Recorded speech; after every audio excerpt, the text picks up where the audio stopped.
My name is Megan O'Russell. And my name is Christopher Russell, and welcome back to Page by Page, writing the book in real time. We are now at episode 17. We are reading chapter 16 today. So how are you feeling, Megan? How are you feeling about the book? Good. And can we tell people about what you decided to do? So let me preface this. So we are heading to the Miami Book Fair in just 3 days. 3 days time, we are going to be driving down there, and it looks like Sarah... our friend Sarah, not her, but that hurricane that could have developed, it looks like that she's not, knock on wood, going to actually hurt us at all. I'm still stuck on the part where you said 3 days, and now I can feel myself getting a stressor. I am so sorry. I am sorry. It's true, though. It's happening. It's itching around my lips. I know. But because of that, we're going to be in Miami for 3.5 days. So we're not going to have a whole lot of time to plan for a full podcast episode the way that we normally would. So you came up with a brilliant plan. Can you let us in on that plan? No. Oh, you can't? Oh, okay. Wait, do we have a part of that for the bingo card, Brittany? By the way, we've got to figure out how to send these out. But Brittany, we love Brittany so much. Brittany's amazing. And Megan actually said the other day, she's like, how is it that Brittany, because Megan and Brittany have never met face to face. I have met Brittany. I have had that pleasure. But Megan's like, how is it that we have never met and yet she feels like she should be one of our best friends? I was like, yeah, 100%. Well, it's just weird because and it's the same with other people who comment on things from the podcast and the chapters where it's like, it feels like people are really far in my head. But I'm sorry. I think it's a madhouse. But that's kind of the point of this, is like letting people into the artistic really process. Yeah. But then having people be like, oh, wow, the walls in here sure are wavy. Feels like, wait, how do you know that? Yeah. You know what I mean? You're right. Yeah. And that is the point, is that it is to give those parts of me. Mm-hmm. But it's also weird where I'm like, oh, wow, that my crazy is sitting out on the front porch for everybody to see. Yeah, sure. I don't know that I actually got to this part, but Brittany actually created bingo cards because I kept saying add that to your bingo card, which is, again, something that I took from other podcasts that I listen to a lot. I was like, oh, that's fun. I love that. So I just started saying it. I didn't expect Brittany to actually make bingo cards. Wait, back on track, though. Yes. So back on track. So then you're not telling us what we're doing next Monday. No. Okay. But Can you tell us why you're not telling us? No. Okay. So what it is going to be is that there will be a chapter in the podcast episode next week. Right. The chapter will be slightly different. I'm here for it. Than the chapters we have had before. And I think I have created that idea in such a way that I can successfully write a good chapter for the podcast and complete the Miami Book Fair and not make myself sick by giving up on sleeping for a week. Yeah, please not have you do that. I feel like the concept is good and it's going to work out. Okay, I'm excited. I know nothing about this at all, but I'm excited. Okay, so something else I'm excited about, because I think that we've had this one before, but it's definitely a limited time release. It only comes out at this time of year, but is from one of our favorite breweries, St. Bernardus. I thought you were talking about a book, and I was like, what book is this? No. I'm jumping over to the other the beer that we have on this podcast. So this beer is St. Bernardus. I'm married to you. You are, and you're welcome. I'm sorry. I'm sorry. You're welcome. I don't know. But so one of my favorite beers of all time is St. Bernardus Abbot 12. It is a Belgian, I think it's a triple. Maybe it's a quad. I'd have to go back and look at it. You would think, being one of my favorite beers, I'd know. But it is a delicious, strong Belgian, and it is amazing. So this is from that same company, and it's just as strong. This is a 9.8er. Oh. Yeah. So enjoy responsibly. But St. Bernardus, I cannot recommend them enough. So cheers. St. Bernardus Christmas Ale. We're getting to that time of year. Hark how the bells, sweet silver bells. That's really good. That's really good. And it doesn't stick to my teeth, and it's not too potpourri. No, and this is from Belgium. Like, this is not just a Belgian style. This is a Belgian beer, and it is so... Well, like, okay, so that I know that we don't usually go that in depth on beers in this podcast, but that sweetness and like how you said, it doesn't stick to your teeth like some of these can.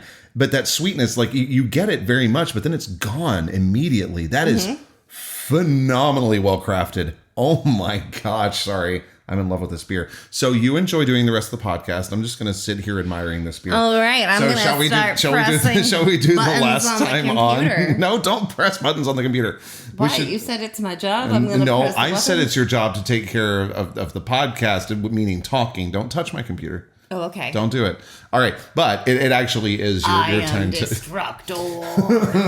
It is your time to see your Wreck-It Ralph. It is your time to speak. So give us a previously on. Previously on Sketchbook of a Wayward Seer. Wait. I'm going to stop you real quick. I just think that it was so impressive. When I was editing this last week and how I was like singing along with it, and I was actually almost right in the right key. So the music that you hear, and you probably know this, but I'm not hearing it. I'm not pressing go on my computer. I put that in later. But the fact that I was like in the key, I was like, oh yeah. Anyway, continue. I'm sorry.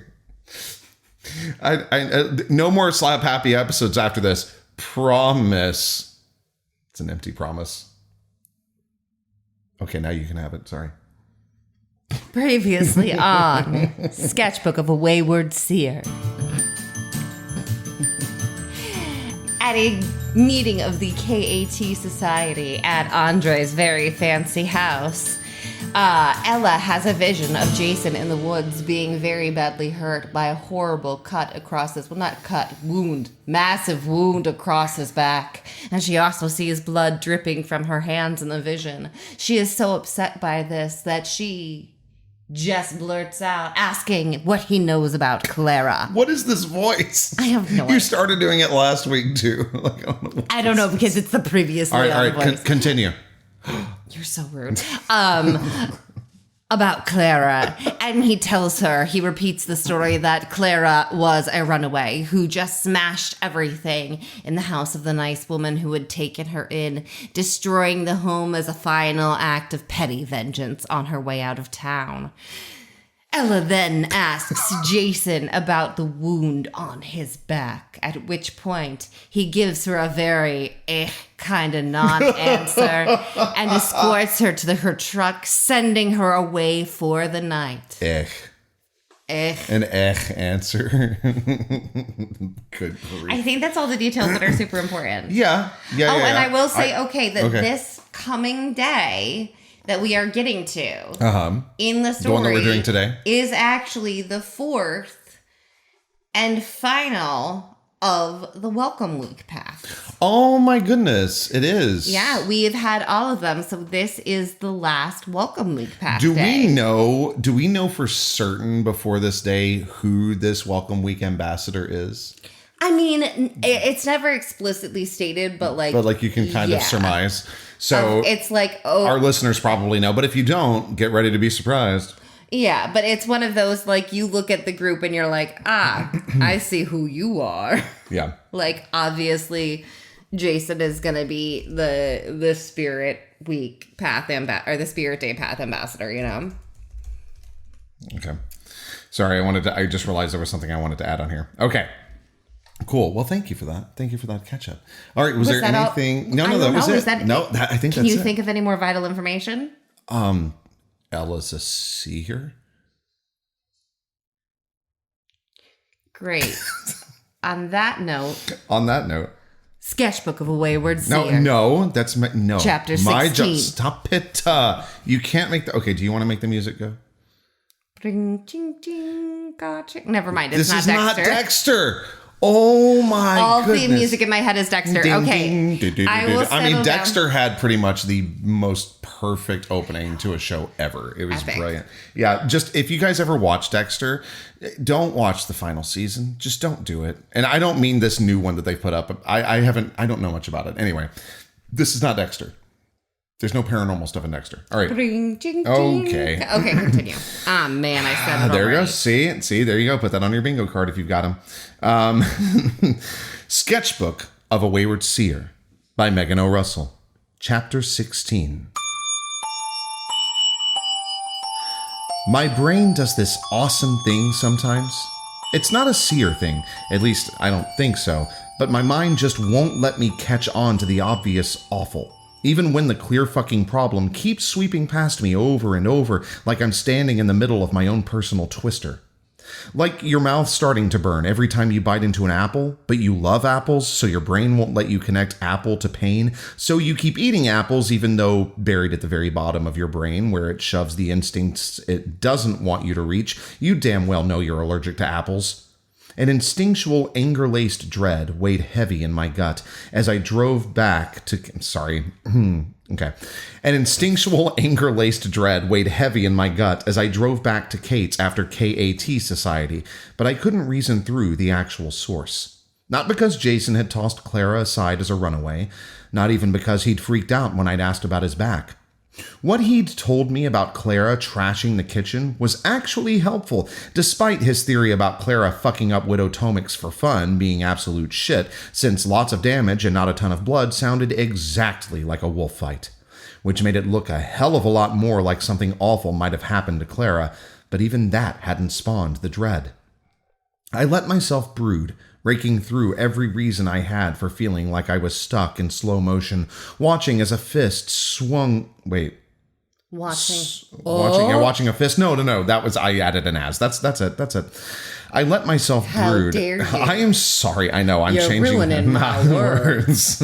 Okay, pause real quick. That's actually no. This is important to note. So, our one of our acting teachers in college was doing a Tennessee Williams show, and Tennessee Williams was in the back of the theater. This is legend. This is legend. Not actually true. This actually happened. We have no real verified sources. I fully believe this happened. I do not. This guy also met Tennessee Williams' sister, who had a lobotomy. So, this is stuff I truly believe. Okay. I 100% believe this. I do not think that this is urban legend.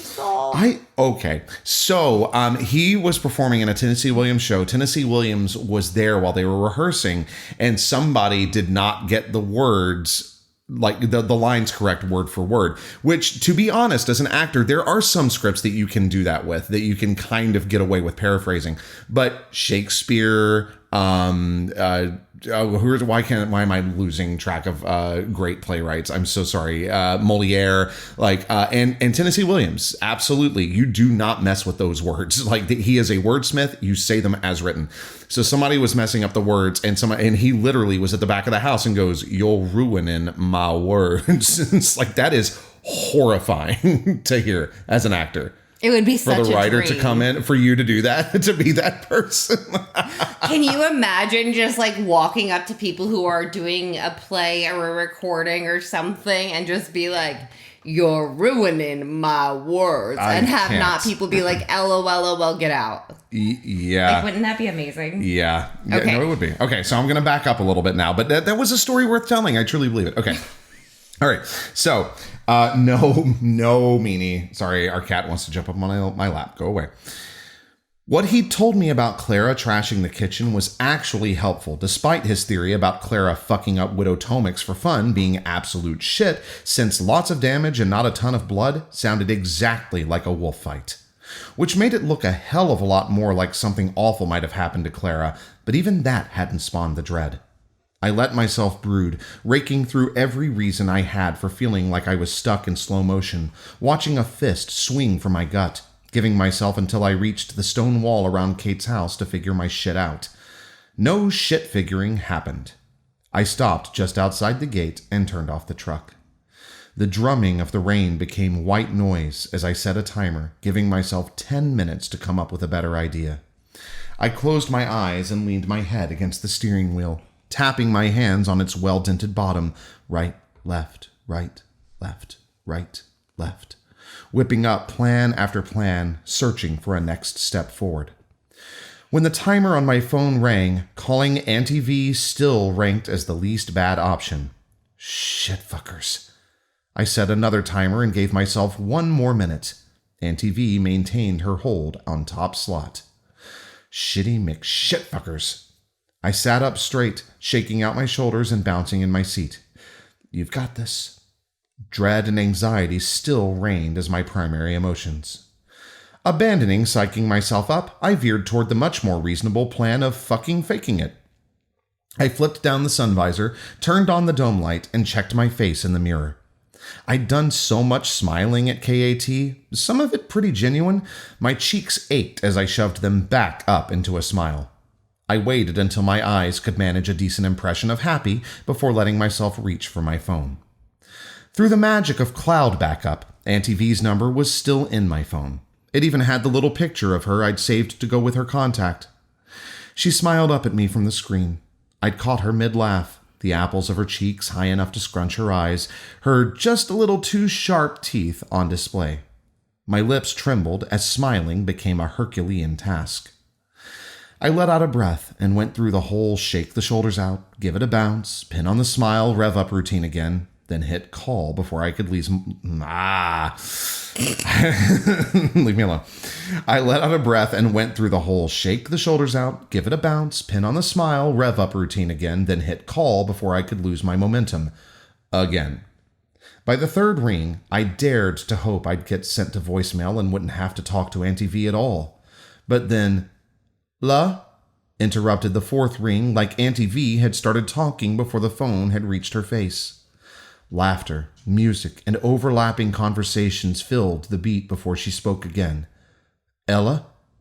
A pinch blocked the front of my throat. I made myself swallow past it. "Can you hear—" "Hi, Auntie V," I said. "Oh, baby girl." The song coming through the phone changed. People cheered. I pictured Auntie V pressing her hand over her heart, closing her eyes as she tried to think through what the hell she was supposed to say to me. Just hold on a sec." I stared at my eyes in the mirror, focusing on their cheer. "You break my furniture, I break you," Auntie V said. Someone near her laughed. I hoped it wasn't the one endangering her furniture. Maiming assholes ranked as one of Auntie V's favorite activities. The background noise lessened. "Out," she said. "Don't open your mouth to say but, and do not ask me." Sorry. Okay. So little backstory here. Megan was coaching me so much on the way that she wanted this accent to be that now I'm nervous. You should be nervous. I'm terrifying. You're terrifying. Oh yes. Should we talk about that later on? Maybe about the.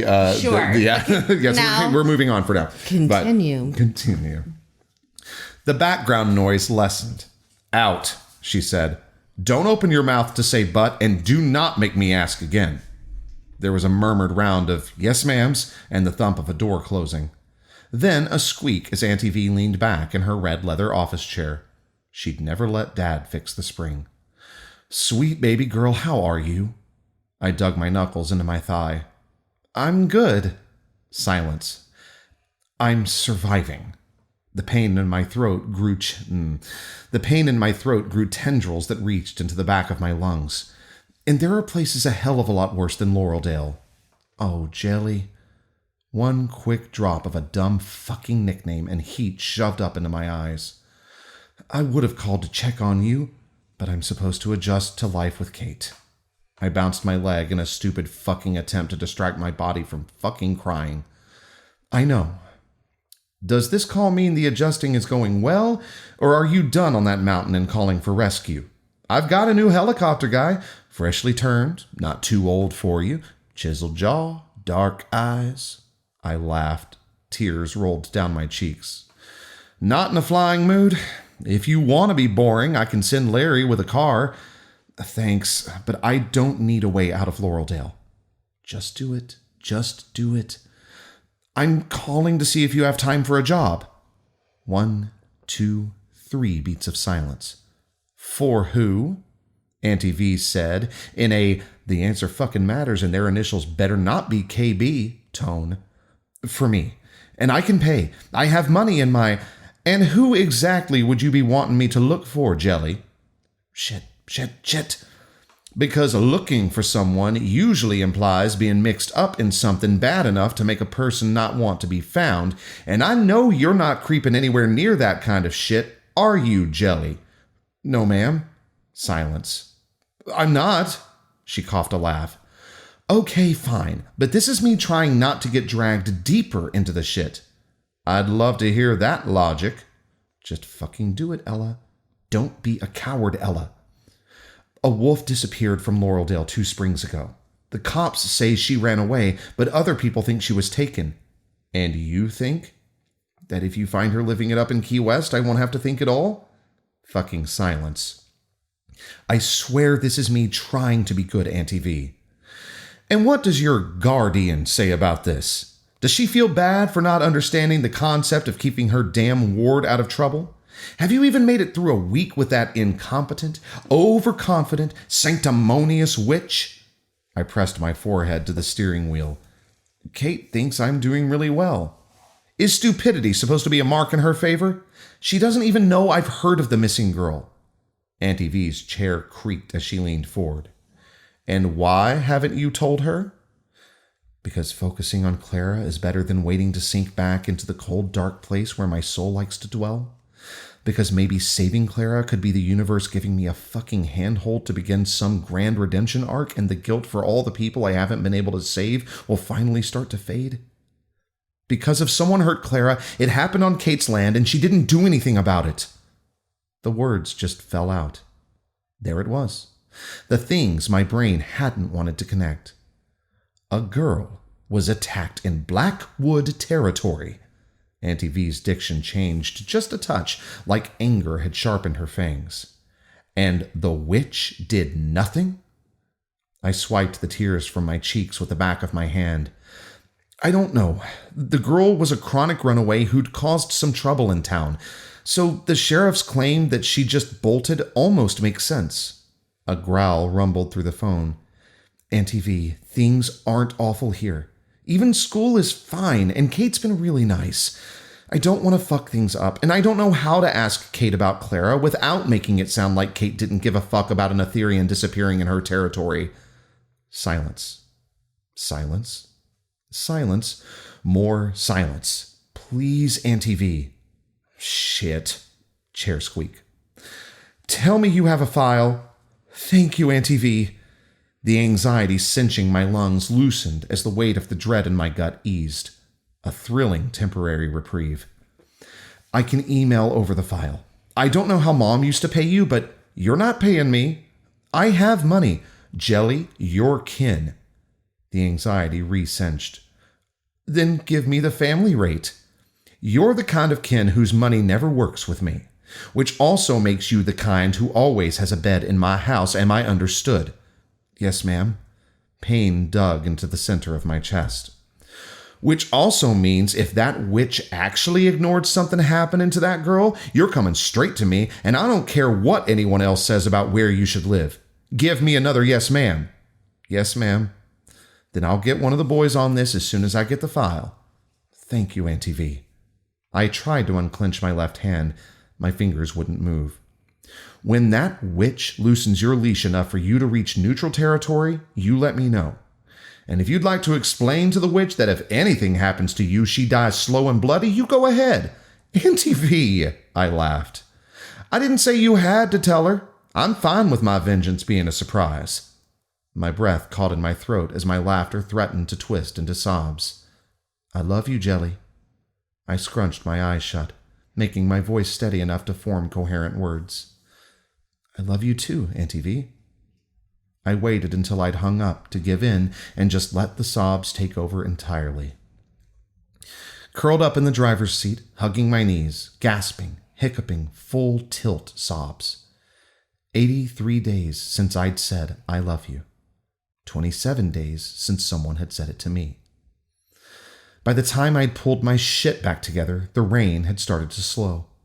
Then I made myself a list of all the reasons I couldn't just do a 3-point turn and run away to Auntie V's. I was supposed to be in Laureldale. Things were going fairly well in Laureldale. I had Kate to take care of me in Laureldale. Auntie V's wouldn't actually be the way it was in my head. Mom and Dad wouldn't be out at the bar while I played in the back office. I wouldn't be staying with Auntie V because Mom and Dad were on a hunt too dangerous to bring me along. I would be a teenage Sybil living above a bar frequented by some of the most badass, dangerous Ethereans on either side of the moral scale. Having me around would be an even worse liability for Auntie V and her patrons than it was for Kate. I loved Auntie V too much to inflict myself upon her. Shoving aside the dangerous fantasy of going back to anything resembling any sliver of my old life, I drove to Kate's and snuck to my room. Sorry, I'm actually going to make a note here.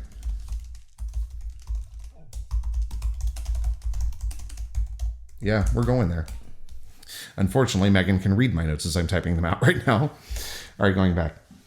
Shoving aside the dangerous fantasy of going back to anything resembling any sliver of my old life, I drove to Kate's and snuck to my room.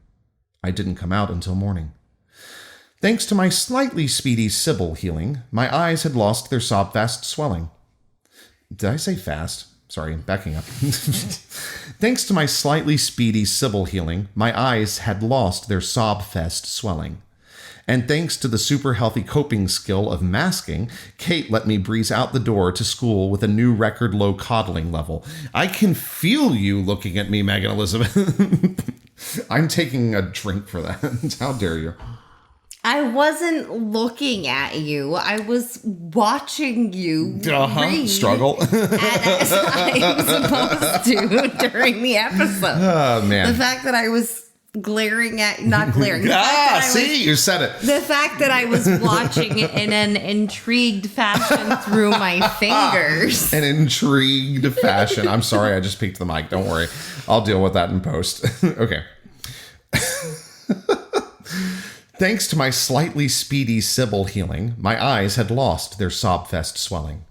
And thanks to the super healthy coping skill of masking, Kate let me breeze out the door to school with a new record low coddling level. Obsessing over the fact that I hadn't heard back from Auntie V offered the distraction necessary to force myself into school, with a severe downside of my not realizing why I should be worried about the cluster around my... I knew it wasn't going to happen. Obsessing over the fact that I hadn't heard back from Auntie V offered the distraction necessary to force myself into school, with the severe downside of my not realizing why I should be worried about the cluster around my locker until it was too fucking late to flee. Morning, Ella.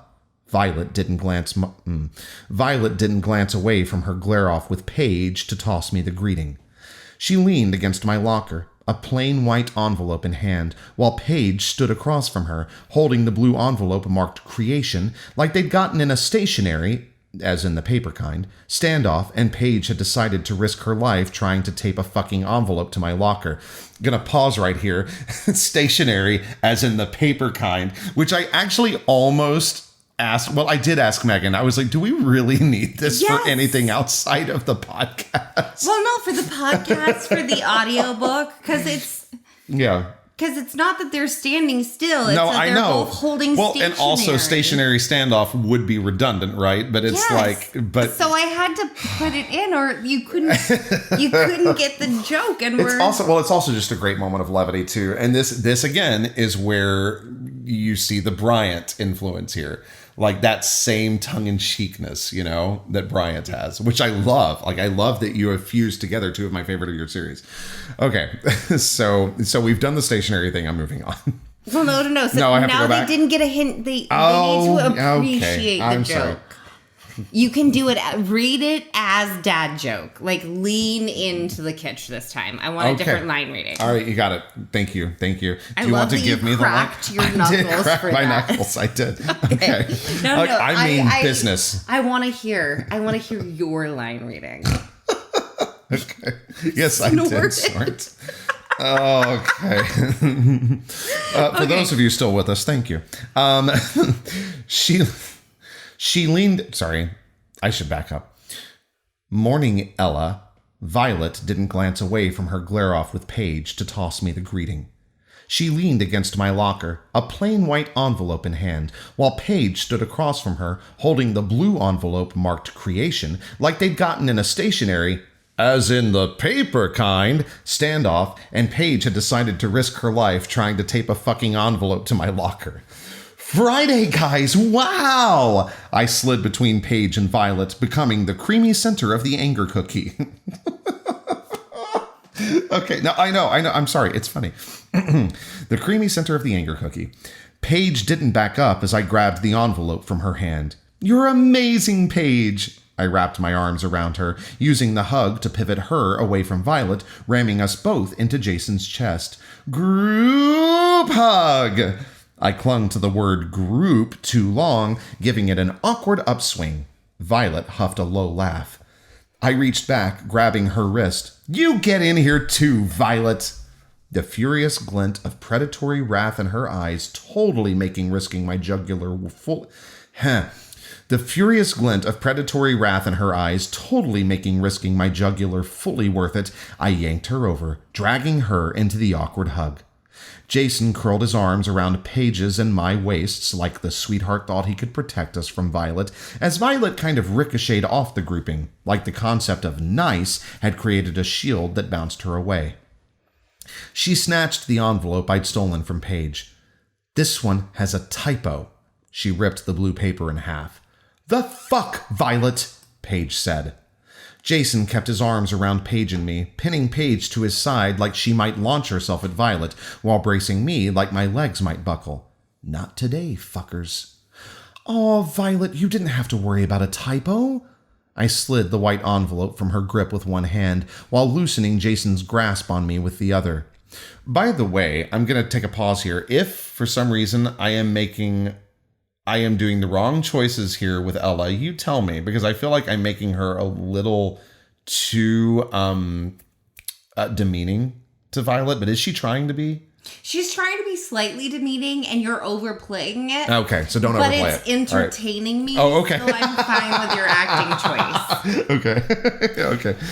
If I was a director and we were in a movie, I'd be like, tone it down so that the thing that happens later. You mean like the indie film I was in where the director was like, you're a stage actor, aren't you? Yeah. Bring it back. Yeah, but I so that it builds to the thing later. Yeah. That thing.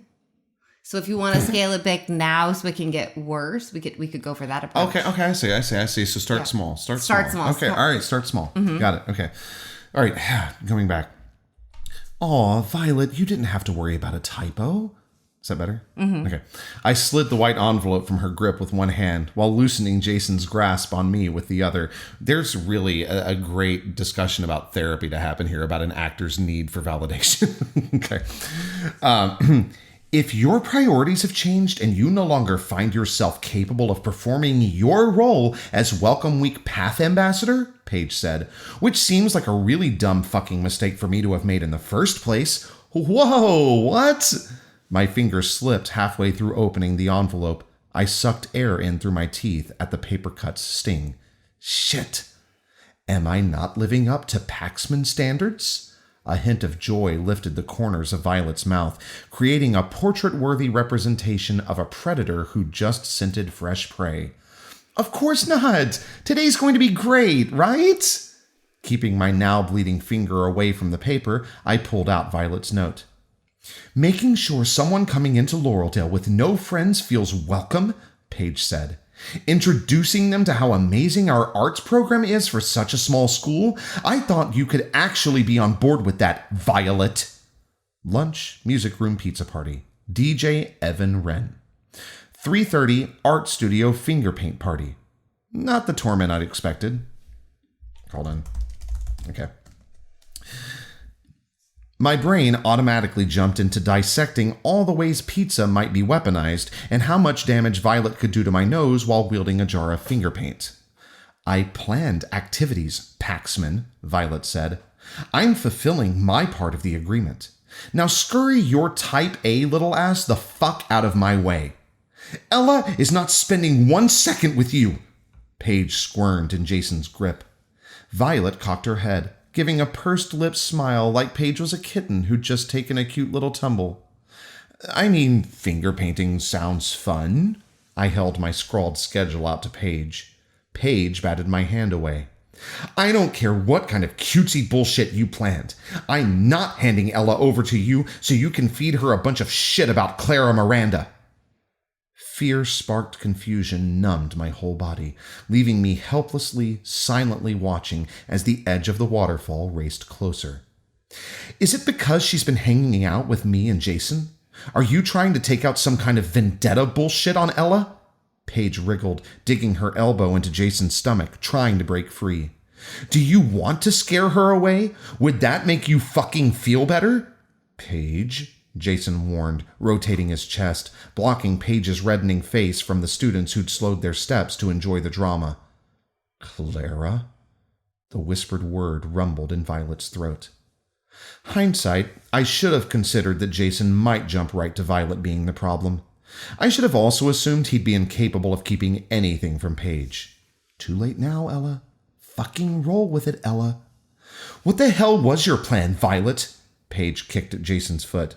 Did you think I wouldn't stop you from being such a toxic... Not Violet! I cut across Paige. I'm so sorry.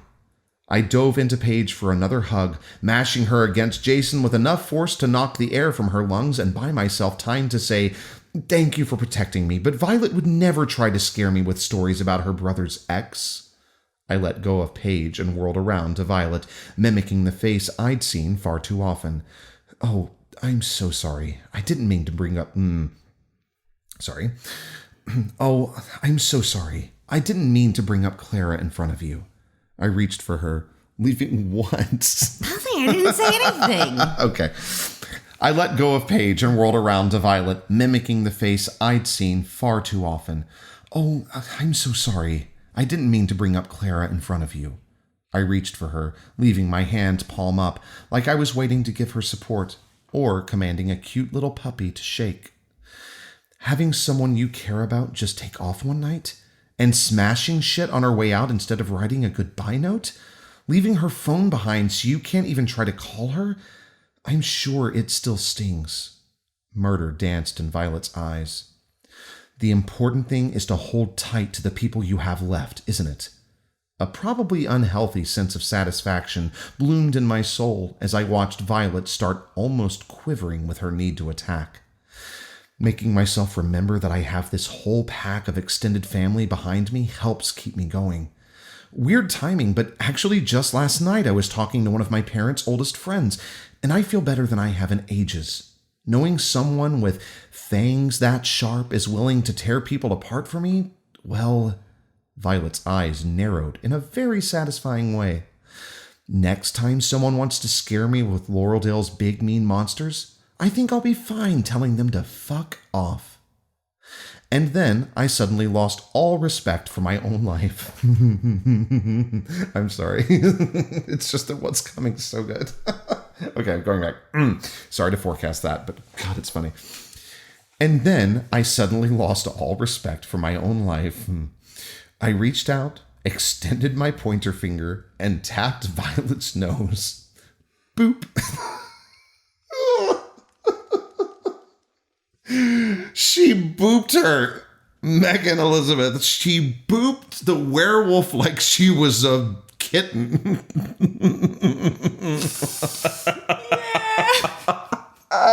Okay, keep reading. No, I'm going back to that moment. I'm good. Okay. I feel like Steve Buscemi as Hades. I'm cool. Okay. Okay, ready? We're going back. Okay. Okay. I have mascara finger. Okay, continue. And then, no, I have this, Christopher. You have this. I believe in you. And then I suddenly lost all respect for my own life. I reached out, extended my pointer finger, and tapped Violet's nose. Boop. A terrified, coughed laugh came from behind me. Violet went completely inhumanly still. I'll see you for... Sorry, I have to take a second. Can you say something? I can't. Violet No, I went didn't say that you completely... read. Don't take my job. Okay. Violet went completely, inhumanly still. I'll see you for lunch then, Vi-Vi. I turned my back on the furious wolf and faced my locker. Okay, I've got it from here. An extra tingle of awareness on the back of my neck reassured it's not an me extra that... tingle. No, the tingle of extra awareness. I got this. This is why I don't do this. I know. It's okay. See, yeah, this is why I'm here. Boop, don't continue. boop my nose. Okay. I'll see you for lunch then, Vi-Vi. I turned my back on the furious wolf and faced my locker.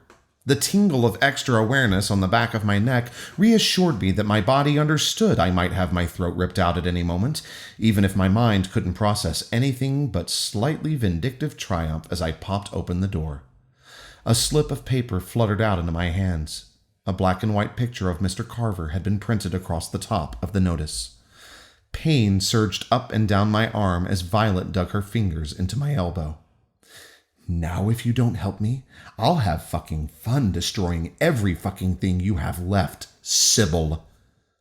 It wasn't the way Violet spat the word, like the very essence of what I am was an insult, that rolled my stomach, but the way she'd said Sybil louder than the rest of her whisper, taunting me with how fucking easy mutual self-destruction would be, while promising that, despite the fact that she had a family, friends, and a pack in Laureldale, she'd consider burning her whole life here 100% worth it. My spine seized as she squeezed harder, sending the pain from my elbow shooting all the way into my ear. Till lunch, la. Violet let go and strode away, only having to shove aside one little freshman boy before disappearing into the crowd. We should go, Jason said. Harrison will be materializing any moment. I swung off my bag, grabbing the books I needed, shoving everything else into my locker, including my dry coat. Fucking with the new girl by trying to convince her there are murderers hunting near her house? I'm sorry, what? Is a horrific kind of bullying, and Harrison should be getting his ass involved. Patches of red appeared on Paige's neck. So if it isn't Violet, I'd love to know who it is, because this school has a zero-tolerance policy I'd fucking love to remind our principal about. Breathe, Paige. I tucked Carver's flyer on top of my books and took her hand. A wisp of something swirled through the very edge of my line of sight, like a vision that wanted to slice into my mind but didn't have a sharp enough edge to force its way in. I kept my gaze locked on Paige's face as the swirl gained a glinting light. Sorry. I forgot who was talking. I kept my gaze locked on Paige's face as the swirl gained a glinting light. A little creepy rumor hazing is nothing I can't handle. Don't look at it. Don't let it take you. I don't care that they didn't pour pig's blood on you, Paige said. What? Jason said. Fuck off, fuck off, fuck off. I gripped my glittery books to my chest. A sequin on the spine of the Mrs. Kowalski-decorated unicorn book dug in beneath my fingernail. Ella will not be fucked with on my watch, Paige said. I squeezed the book harder, letting the sequin separate nail from skin. Ugh. Sorry, that's me, Chris, reacting. I hate that. Whoever pulled this shit is about to be Laureldale High excommunicado, Paige said. Fuck off, fuck off. The glittering dimmed. Breathe, breathe, breathe, breathe. I'm honored by your defensive streak, but I'm seriously fine. I loosened my death grip on my books enough to tip the Carver Memorial flyer toward Paige. And I don't think we should bother Harrison today. Poor guy can't be doing well.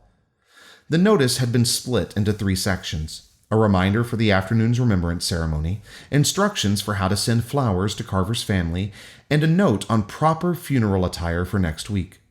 The dress code came with a warning to wear comfortable shoes since students would be walking to the park downtown for the service.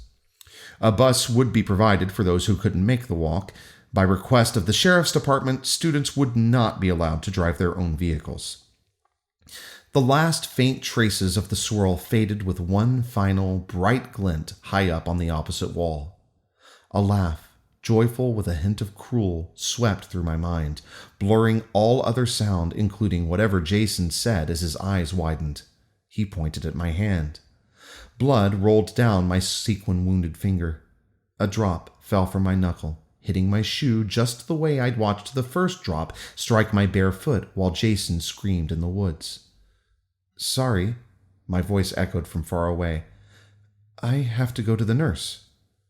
I cut between Jason and Paige, hurrying down the hall, focusing on the human solution for the problem, ignoring the Sybil instinct that promised any message carried by blood dripping from Etherian hands never came without dark meaning. And thus ends chapter 16. Blah, blah, blah, no. Oh my goodness. Was that necessary? Yes. Okay. All right. So, as always, you start because I have not gotten to enjoy near as much of my beer as you have. So go ahead. Oh, wow. Tell us. You are in a mood. Tell us what you think. Tell us, Megan, what you feel about this chapter. Stewie Griffin. Yes. I think for me, there were a couple like really important things, and I hate talking about it. I know. Because I'm like, I don't want to telegraph what I'm so proud of. Oh. Well, wait. But is it going to ruin anything in the future of the book? No, Then I don't telegraph think what you're so. proud of. Well, I'm trying to find it. Okay, so people who are just reading this, who don't listen to the podcast, they can have the experience of not understanding what you're thinking, you know? Well, no, I think one of the things that was really important for me was that this is the first time that Ella has been able to make herself acknowledge that there are still people in the world that she loves. Yeah. Like, she managed to admit to herself that she has cousins. Right. Like, yeah. she has cousins still. Did we talk? We talked about them on the podcast, right? Before the fact that she would play with these cousins and like how she had to learn how to reset her own bones. We talked about that on the and stuff. podcast, but Yeah. even if you're just reading the text. Sure. Even pure This text. is- We have mentioned that one of her cousins gave her the pepper/holy spray. Oh, yeah. That was last week? No, that was a little bit ago. That was a while ago. But she managed to admit to herself that she had something that a relative had given her. Okay. Since her family died. Right. Able to admit that thing had happened. Right, which indicates healing a little bit, right? Yeah. Or And at this least is acceptance, the first time Which is healing. that she's been able to acknowledge to herself that even without her parents and her grandmother, there are still people in the world who love her. Well, and she's now in a state where she can actually reach out to one of them. And that she can say, I love you back. Yeah, that's huge. That was, I honestly almost, I powered through it, but I almost teared up like during that part of the reading. I was like, I know what's coming. Because it is a really big deal because she's been. This is the first time in 83 days, almost 3 months, that she said those words. Yeah, because she's been so far down in grief that she hasn't been able to process. Right. That there are still things left for her. That she actually, because of the way that her parents kind of forced her into surviving, she has people who want to protect her everywhere. Yeah. They created this network for her specifically to protect her, and she's just beginning to acknowledge that it's there. But even more in my we're not talking about the big moment of her acknowledging that she is still capable of love that still actively exists in the world for her. Yes. Is the difference in the dates. Yeah. Are you willing to share who it was that said it 27 days ago? We haven't. Is that not important? It right is now? Very important. But not right now. It's not something we need to know right now. It would not make sense right now. Oh, okay. But that is extremely important. Oh my gosh, I bet I know who it is, but I don't think we've talked about this individual, so I'm going to keep my mouth shut. It is extremely important. Is it who I'm thinking it is? Based on the look on your face, yes. Yeah. Ooh. But it's been 83 days. Somebody that she probably would not have wanted to necessarily hear it from. Yeah. Okay. Yeah, I know exactly who it is. So this is one of those rare times, and I promise you, I know that sometimes I'll say, I know what's going on, but it is very rare. And I cannot tell you out of the 32 more than that we've actually edited. Do you think I should just tell them? No. Okay. No, don't tell them. No, and it's worth waiting for, I promise. But it's and it's not like I'm making it sound like a bigger deal than it is. It is a big deal, but it's not like.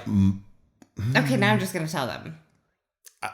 Okay, if you want to. No, the basic gist of it is remove all Ethereum. See, this is what you get to enjoy listening to the podcast. So welcome. Let's take out all Ethereum, werewolf, Sybil, all of those complications. Yeah. Just remove it to the very, very base of it. Yeah. Ella did have a boyfriend at the time her parents died. Exactly what I thought you were talking about. Yeah. Ella does not have a boyfriend anymore. No.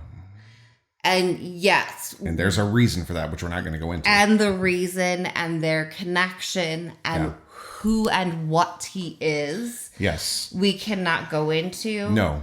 But there is a boy out there who is desperately in love with her. Oh, so he's still in love with her. I don't think that you could be in love with someone who went through that and fall out of love with them in 83 days. Good points. Like, I don't think, and for her, that 83 days is like everything shattered. She is rebuilding from the ashes. But for the person who loved her, it is the person that he loved was torn to shreds and she's healing. And 83 days isn't enough time for that to happen. Mm-hmm. So he's not going to stop caring about her that fast. I don't think that that's possible. Yeah. Especially since she hasn't done anything to him. She hasn't hurt him. Yeah. So I don't think it's possible for him to move on that quickly. I think this is also a really important thing to bring up, especially with teenagers. I feel that it's very easy to, as an adult, I mean, I'm going to be 40 next year, right? But to look back at those so years, old. You know, whatever. We are the age we are meant to be. Wow, that was deep. That was deep. I don't know where that came from. Move on. I don't want to think that hard. So sometimes I have those moments, but it's just the fact that you are capable of love at that age. Now, is it the same love that, like, for instance, the love that we had when we were 18, right? When we got together, is it the same now? Not at all. But like, so it's different, you know, but it's there. Age, it's not less real. No. And especially no. if like you love, and I think it's at any age, I think you could be 14. But if you love someone, even if it's closer to puppy hormonal love than infatuation, like than adult marital, or quasi-marital, whatever monogamous polyamory works for you, love. Sure.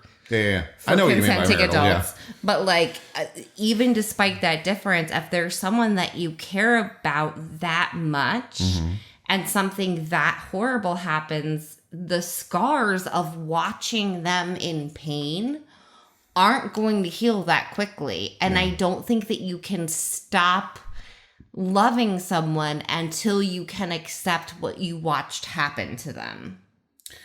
Because you are still in love with the person before the wound. And you can't, it's not like you get stuck. It's that stuck of like, how can I let go of that? Yeah. When it was torn away.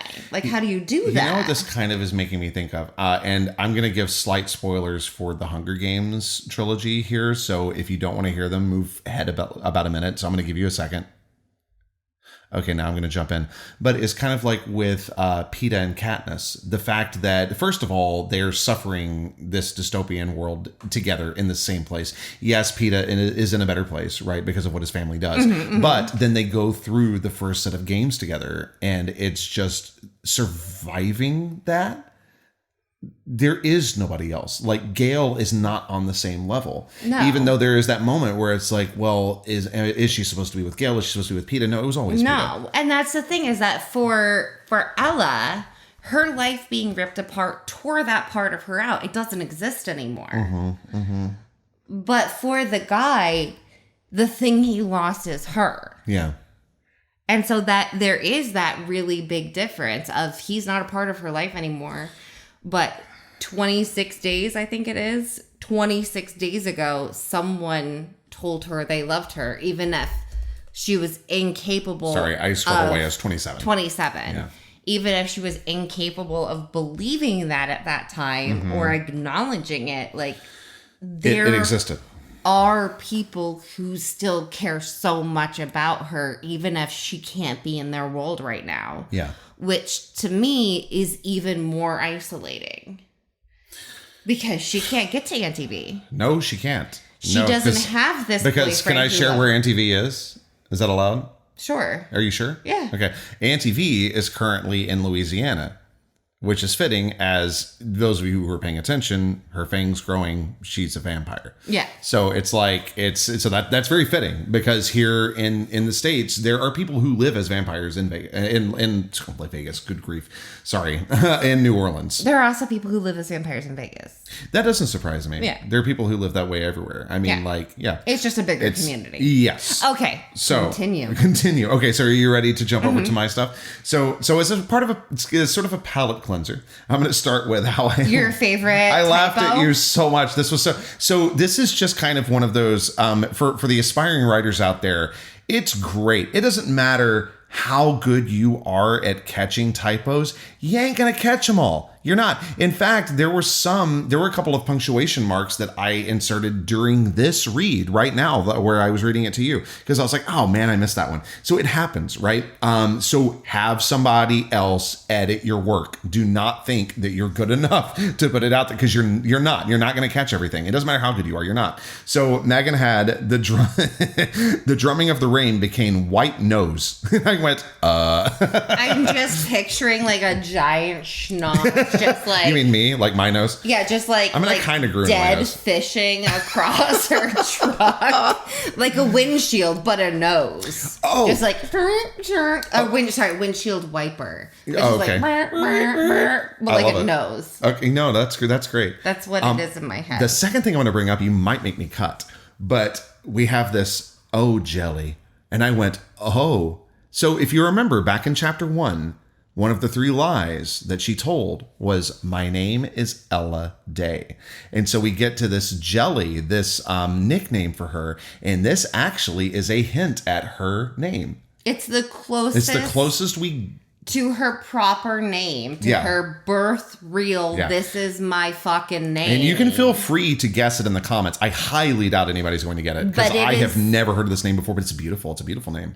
It is the closest to her real. This is the name my parents gave me. This is my fucking name that we've heard so far. Yeah, but I thought that was really interesting. I was like, what a nice little drop. And that's, again, one of those things that I do know. MTV's known Ella since Ella was little. Mm-hmm. Like, Ella's been in and out of Auntie V's bar since forever. Right. What does her bar have a name? It's one of those, like, I'm... Not to, like, put you on the spot. Sorry, no, I'm just, like, there's curious. going to be a name. Okay, you just haven't... It's not important right now, obviously. No, but the like, problem with choosing the name yet is that I am not completely sold on my choice of her moral alignment. Oh, her personal one. Well, we know she has people. Right. Yeah, sorry, not Ella's. That's what I meant was Auntie V's. Yeah. So, because we know that she has people from all sides of the moral spectrum in there. Yeah, but it's one of those, like, the way I name the bar, because in my head, it's this kind of neutral territory. Like, almost John Wick style. So it's Swiss V's.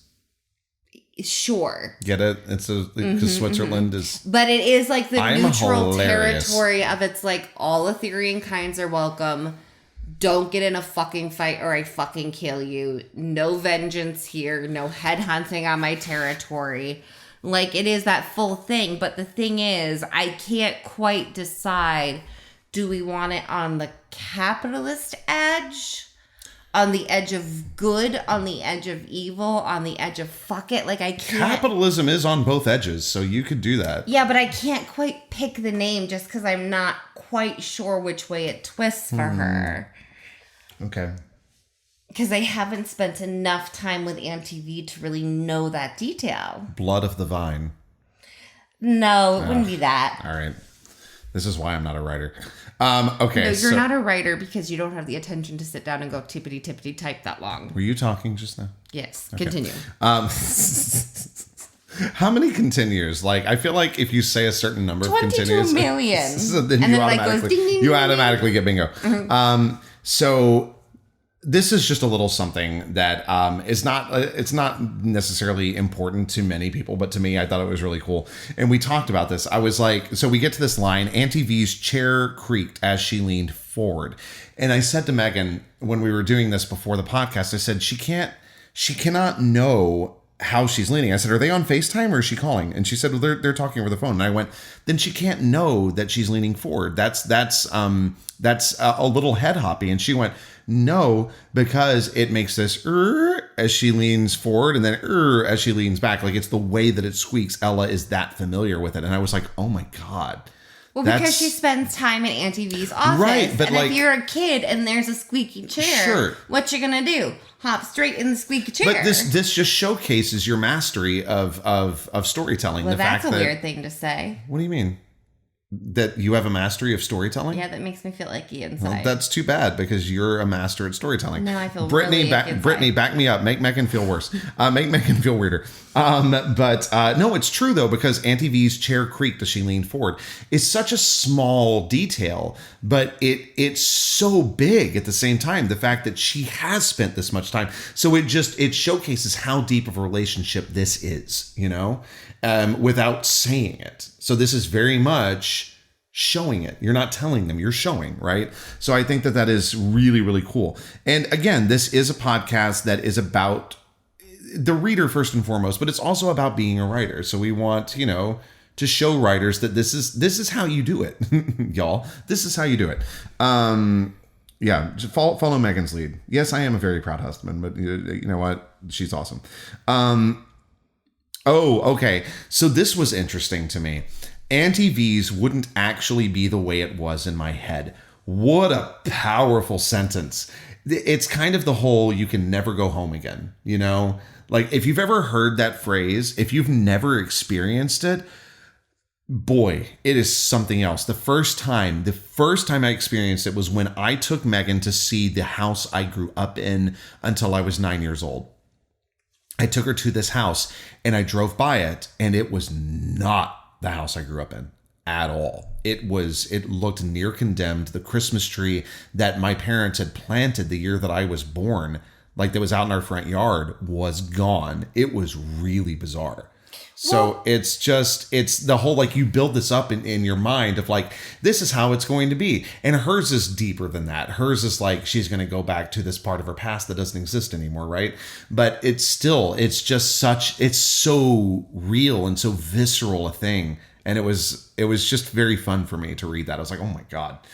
So anyway, go ahead. You were going to say something. Am I supposed to respond to that one? No, not necessarily. Okay. If you don't have anything to respond to, that's okay. Oh, okay. So since we're on this deep level, and we don't have to talk about this, but I think it's worth bringing up, is the whole shoving aside the dangerous fantasy of going back to anything resembling any sliver of my old life. I drove to Kate's and snuck to my room. So we recently I don't know if it was an interesting combination of being semi-forced out of an old life and also making the choice to leave it. You know what I mean? Mm-hmm. And I identify with that so much, is because occasionally I will look back at that and go, man, like times were just easier then, because you knew that you were going to go to the next contract, you were going to do that show, you were going to be with people that more than likely that you'd known for a very long time, and there was comfort in that. You're skipping a lot of steps for the listeners. No, go ahead. Okay, well, so Chris and I spent about... I was being purposefully obtuse, but I'm down. Go ahead. Spent about 15, 17 years, something like that, traveling as actors on the road. So we'd have like 7 to 30 week contracts, traveling the country, performing all the time. And then after I was injured and some shit went down and some people did some really fucked up things. Yeah. We left the traveling actor life and are now settled down with our cats, and we're very happy and like, oh yeah, great. Absolutely. But there is always that kind of lure of like, but if I could, yeah, but wouldn't it be better if? Yeah. And I mean, this is very different for Ella because it would be going back to this kid life. Yeah. Where even as much as she's with Kate at Auntie V's, she was in the back office waiting for her parents. She was staying at Auntie V's waiting for her parents. Mm-hmm. So everything about her concept of staying there involves her parents. Right. So everything about it is broken to begin with. Like there's no way to recapture that. She wouldn't be this taken care of little girl staying with Auntie V she would be another member of this community that Auntie V has created that is not a good place for a teenage Sybil to be. What do you mean? Like, it's not safe for her. It's not safe for them. So it's like that whole thing of it's not where she can be. So it is very different from us leaving the traveling actor life, because a lot of that was the impossibility. And then the fuck you, I'm worth way more than this. Yeah. And I don't need to be abused by an employer for another 15 years of my life. It's one of those sad things that we're not allowed to fully talk about on the podcast for legal reasons. I know. And I'm not, and I won't. But it is an unfortunate truth. And those of you who are artists will understand this, that people do abuse artists because they understand that we're willing to put up with a lot in order to do what we love. Like the fact that we loved theater so much, we dealt with a lot of bullshit. And there comes a point when, and this, if we have any young actors out there listening, if it starts feeling like too much, it probably is get out. If it starts feeling like too much, say it to yourself like you're working in a retail environment and your boss pulled that on you, and see if you would be calling the federal government about the situation. That would be it.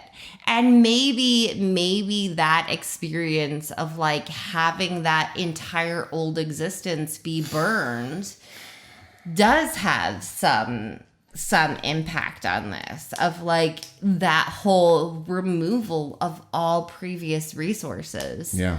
And now that she's just beginning to get her feet under her after that trauma, she's able to acknowledge that those resources in the form of love, connection, actual like help with the fact that there's a missing girl, that she's able to acknowledge that those resources still exist, even if the rest of it's gone. Yeah. And so maybe that is some deep-seated stuff I should probably talk to my therapist about more. Couldn't we all? I feel like I should pay my therapist in like ulcer medication. Yeah, that works. I should just like send over some pantoprazole. Thank you for this week's visit. Here's your ulcer medicine. Okay, so do you mind if I move on to my last point? No. So the last thing, and I'm glad, thank you for kind of helping me go through that. Like I'm happy to help you emotionally process trauma in a public environment. Yeah. Well, you know what? I think it is important to acknowledge. Okay, I'm going to backtrack a little bit. Go ahead. So there's this whole discussion on Book Talk about how books should not be politicized. Which is hilarious. Because art cannot be created in a political vacuum, but at the same time, art can't be created in a trauma vacuum. So even if, like, no, both of my parents are still living, no, I'm not a seer, none of that, but there is that feeling of, like, yeah, getting shoved out of your old life. Yeah, that's going to play in there. Like, these things are going to play into the work. And I think, especially after I spent the last weekend, I judged a bunch of scenes for young writers. We have to talk about this next episode because, man, like, go deeper into it. Yeah, I judged scenes for young writers and just listening to them. And I'm like, oh, wow. These kids are literally writing out their fears and trauma. And as I've written more and gotten more into it, I see almost less of myself in my writing because I've managed to, I've had a lot of therapy, but I've also managed to figure out how to use the things that I have experienced in broader ways for my characters. Interesting. I figured out how to take my experience and create a broader base for it so that there is a bigger range of experience for my characters. But seeing young writers literally put their heart and soul into their work because it's the only thing they know how to do, I think acknowledging that, yes, my trauma of being forced out of an old life does in some way, even if I don't realize it. Of course it relates to Ella. Of course it's there. Yeah. And I think that acknowledging that someone who does have a lot of books is still doing that, and they don't even know it until they're on a podcast with their husband and he brings it up and it comes out for everyone to hear, which is going to cause more therapy, even though they have a high copay. This is a level of therapy, though. Like, this is a form of therapy. We have a very high copay. Look, your copay is the price of the beer that we enjoy.